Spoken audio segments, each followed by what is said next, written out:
So now we're going to start preparing the ingredients for our filling, and simultaneously a few of the ingredients are the same for our sauce, so we'll get everything prepared at the same time. So it's just really easy to make the filling, and then as soon as we're done with that, then we'll make the sauce. Okay? So for the filling and for our sauce, we're going to need an onion. So there's lots of ways to chop onions. Again, it's great to have good knife skills. If you haven't practiced with a knife, make sure you have an adult with you. And just a couple key things. What I like to do, obviously, is I cut off both ends, cut my onion in half, because what that does is it gives me a really good solid surface instead of rocking around. So what I like to do is just make half-inch slices, and then you'll notice that I'm holding that onion together with my fingers. And you can see too that this was kind of a slick outer part of the onion, and it's a little bit harder, trickier to cut. So oftentimes it isn't a bad idea to take one more layer of the onion off. And so with those slices, then I just come in here and cut those, and then I have nice little pieces. That's my favorite way to do an onion. Another way is to cut this towards you, and then again do these slices, turn it around, and just make some really nice little slices for yourself. So we are going to start making our filling. I've got 2 cloves of garlic that we have grated. You can finely chop it too, preferably using fresh garlic. Alright, so I've got the garlic that I just put in there just for a few seconds before I added half of the onions. And we are going to start just, stir these around. We don't want them, basically just start to soften. And when they start to get a little bit of color, I'm going to turn my heat up slightly. And by the way, I didn't mention that I just took about a tablespoon of oil and I covered the bottom of my pan.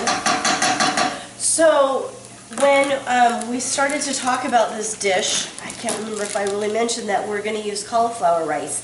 So cauliflower rice really is just cauliflower that has been chopped really finely. You can do it in a food processor, and these days it's become so popular that you can buy it at almost any grocery store, and it's really inexpensive.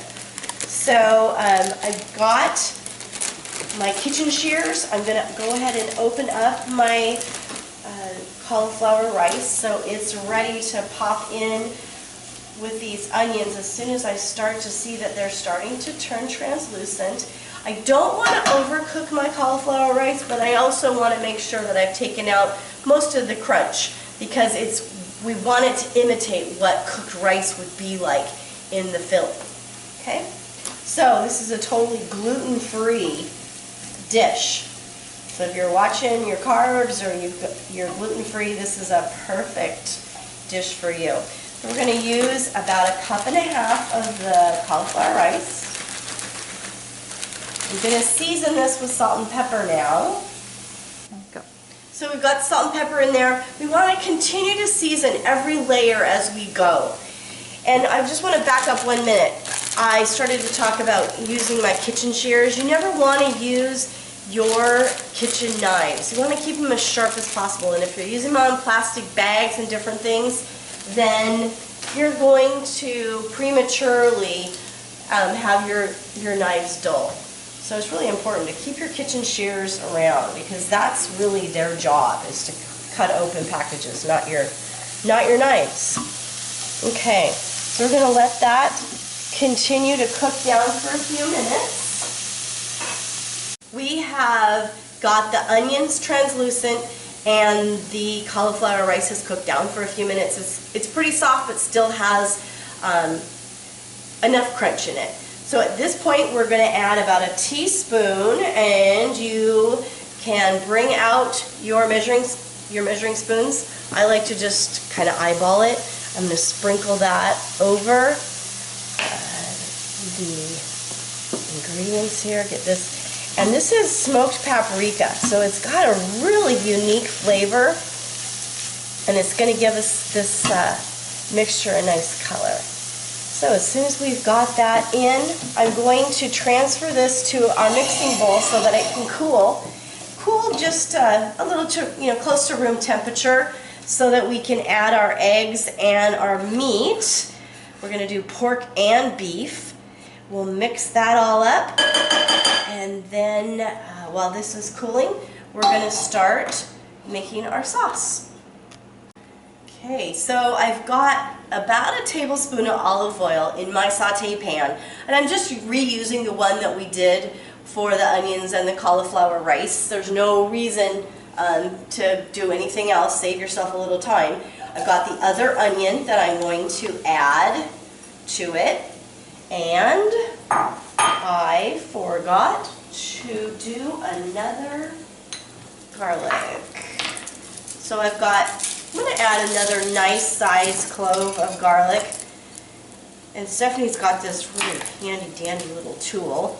If I cut off both ends and stick it in this tube and roll it, I'm not a gadget person, but I'll tell you what, this is super cool.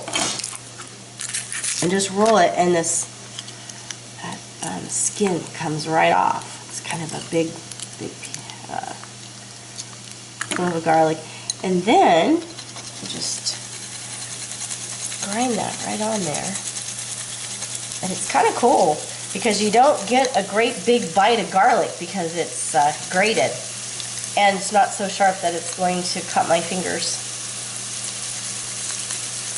Now, a lot of people will start with their garlic in the pan. I prefer to actually get my onions in there and get them working, because that way I'm less apt to burn my garlic, and burned garlic is really nasty. It's very, very bitter. Okay, so we've got that in there. Get these nice and softened, and as soon as the onions are translucent, we're going to add our cans of tomatoes that have been pureed. You buy the crushed in their own puree, or you can buy diced ones. And if you do, I really like to at least make one of those pureed. So go ahead and use a ricer or your blender, food processor, and just break those down a little bit. I think you'll like the product a lot better as a sauce on the cabbage rolls. So once those start to soften, I'm going to add my tomatoes. We're just making a really simple tomato sauce. So this would be like if you were making spaghetti or some kind of pasta. So if you've got a favorite recipe, use that. If you're in a hurry, you can always just use a jarred pasta, but I really do prefer to make my own. That way I can control the seasoning. A lot of jarred pasta sauces have a lot of salt and a lot of sugar. So in this case, we can really control what we're going to do. I happen to have some fresh basil on hand, so I'm going to use the fresh basil. And know that when you're using fresh herbs, you always want to use double the amount of the fresh herb that you would the dry. So I'm going to take my leaves and I'm just going to stack them up. And then I'm going to roll them and take my knife and what we call chiffonade, or just thinly slice those pieces of basil. And once you get that, I always like to run my knife through it one more time. And with fresh basil, you never want to cut it too many times because it will instantaneously turn black. And we really want that beautiful color of the basil. So we'll get that in there. And then I also want to add a little dried oregano because I don't have fresh this time of year. I'm going to add about a teaspoon. Give that a stir. We want to taste that too and just see where we are for salt. Probably add a little pepper too. Sometimes if I'm in a spicy kind of mood, I will add some red pepper flakes. because I like my food kind of spicy. It's really up to you. So we're going to add some pepper. Need quite a bit of salt.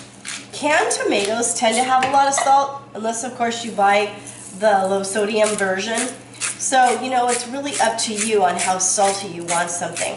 We're going to leave this on the burner on low and I'm just going to turn my flame down a little bit. Gotta watch it. And if you find that their sauce is a little thick, you might want to add a little bit of water. But we're going to let this cook down for about 10 minutes while we get the filling completed and the cabbage rolls ready.